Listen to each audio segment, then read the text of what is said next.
Bunçolar gül açar idi diyarım, gülledin gül açsın Türkmenistan'ım. Yaşıl tuğul idi yarda bugün bayram, bekişti mi kanım Türkmenistan'ım.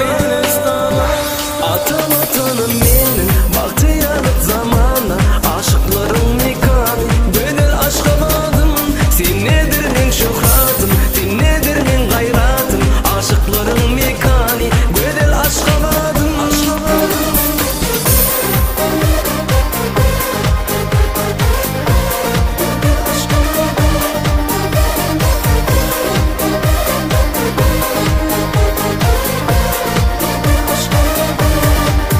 Dünya beni bir yer, Kerim dağlarım, gür köyüne gür koşar yaşıl bağlarım. Bir karar devletim batıyor devri, bir hiçti mi kanım Türkmenistan'ım. Sehrada açılan gülleri aşık, batın boynundaki gülleri aşık.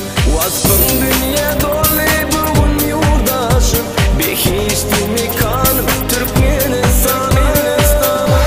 Atam atanım benim bahtiyarlık zamana, aşıklarım nikahı bedel aşka vadım. Sen nedir men şöhratım, sen nedir men gayratım, aşıklarım nikahı bedel aşka vadım.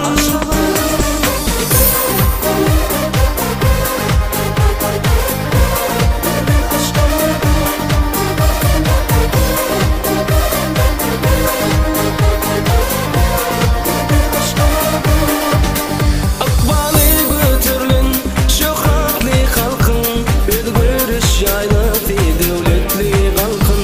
Saçar aşka vadım, tededin yalkın, bir gün şekerim bedel